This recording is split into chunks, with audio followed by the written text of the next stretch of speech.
Hoje eu vim falar sobre medicina, hoje eu vim falar sobre cura e hoje eu vim trazer uma curiosidade para vocês. Quem não já se perguntou o que significa uma serpente enrolada em uma haste que fica no jaleco dos profissionais da medicina, da saúde, né? Dos médicos. O que tem a ver uma serpente enrolada numa haste, no jaleco, no fardamento de pessoas da área da saúde, da medicina? Eu também já me perguntei uma vez, muito tempo eu já me perguntei o que isso significava. Só que para eles tem muito significado. Deus um dia me abriu os olhos sobre essa curiosidade. Um certo dia, lendo a Bíblia, eu fui lá em Números e descobri uma história que Deus ordenou a Moisés que construísse a imagem de uma serpente sobre uma haste, uma serpente de bronze, devido à revolta do povo dele, né? Que o povo murmurava bastante no deserto, porque passava fome, isso e aquilo. E um certo dia, eles murmuraram tanto contra Deus, que Deus mandou sobre eles serpentes venenosas, para serem picados e assim morrerem, né? E então, o que Deus fez? Moisés orou para Deus, pedindo para que Deus afastasse essas serpentes do povo dele, né? Que não perdurasse a sua ira contra o povo de Israel. Então, Deus foi lá e ordenou a Moisés para que construísse uma serpente em uma haste de bronze para todos aqueles que olhassem para aquela imagem fossem curados. Muitos dizem que Deus não permite criação de ídolos e Ele mesmo ordenou Moisés que criasse. Mas eu quero aqui que vocês entendam uma coisa. Deus pediu para Moisés construir a serpente não como sinal de idolatria para que o povo de Israel se prostrasse de frente com essa imagem e a adorasse. Não, era para que todos aqueles que olhassem aquela imagem da serpente fossem curados. Deus não se agrada da idolatria. Ele não quer que nós façamos imagens de escultura, porque nós temos essa tendência a adorar aquilo. Mas Deus pediu para Moisés construir como sinal de cura para o povo de Israel. Pesquisando aqui na internet sobre os símbolos, porque eu creio que assim como eu, outras pessoas também já tiveram suas dúvidas, principalmente os estudantes de medicina devem ter aprendido sobre o significado deste símbolo. Suponho eu que seriam estes. O bastão de Asclépio. Asclépio era o deus romano da medicina e da cura, excelente médico e cirurgião. Sua fama era tanta que comentava-se que havia trago mortos de volta à vida. Por isso foi punido pelos deuses, sendo mandado para a constelação Ophiuco, o portador de serpentes. Daí a serpente que rodeia seu bastão. Sabemos que este pensamento é errôneo. O único que pode trazer os mortos de volta à vida é Deus. Engraçado que as pessoas acreditam em tantos outros deuses, tantas mitologias de tantos lugares. Tudo bem que cada região tem a sua cultura, mas as pessoas acreditam em todos estes deuses e não acreditam em Deus. O bastão de Esculápio. Esculápio era o deus romano da medicina e da cura. Sim, ele mesmo. Asclépio e Esculápio são apenas nomes diferentes para o mesmo deus.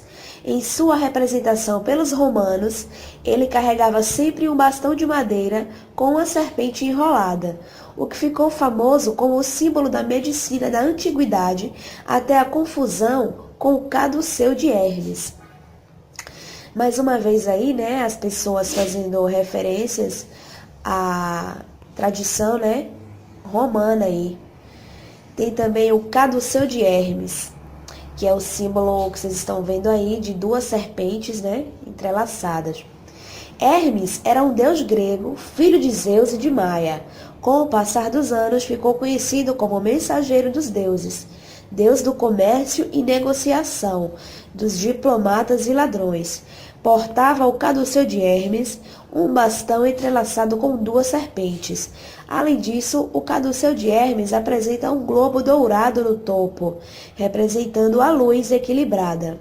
Hoje em dia, além de ser confundido com o símbolo da medicina, ele representa formalmente a contabilidade. Aí está o significado dos símbolos perante as pessoas, né? A diferença entre os dois é que, além do bastão de Esculápio ser mais simples, sendo basicamente a madeira e a serpente, o bastão de Hermes traz outros significados. As serpentes do bastão de Hermes se chamam Od e Ob, tendo significados opostos. São forças contrárias que podem se encontrar, mas não se confundir. Além disso, historicamente sempre foi ligado às artes do comércio e negociações, nunca tendo relação de fato com a medicina. Quem começou esta confusão? Então, senta aí que vem história. Em 1902, o corpo médico do exército americano escolheu o caduceu de Hermes para representá-los. A intenção do símbolo era significar neutralidade durante as ações. O bastão representa poder, a serpente significa sabedoria e as duas asas proatividade e diligência, qualidades possuídas pelos oficiais do corpo médico. A intenção nunca foi representar a medicina, principalmente porque a maior parte dos oficiais não eram médicos, e sim combatentes. Está aí o significado, né, de todos os símbolos que a medicina utiliza perante as pessoas, né? O que, ao meu ver, é uma concepção totalmente errada. Você encontra um verdadeiro significado da serpente entrelaçada em uma madeira, certo? Como sinal de cura, né, para a medicina, em números. Isso na Bíblia, Números capítulo 21, versículo 8 e versículo 9. Deus que pediu para Moisés construir uma serpente de bronze como representação de cura. Aqueles que olhassem para a imagem da serpente eram curados. Então, esse é o verdadeiro significado deste símbolo usado, né, aí na medicina, nos jalecos de todos os médicos e todos os profissionais da área da saúde. Então, os médicos, involuntariamente, alguns podem até não saber, mas eu, interpretando a Bíblia e o conhecimento que Deus me deu, eu entendo como isso. A serpente sobre uma haste, né?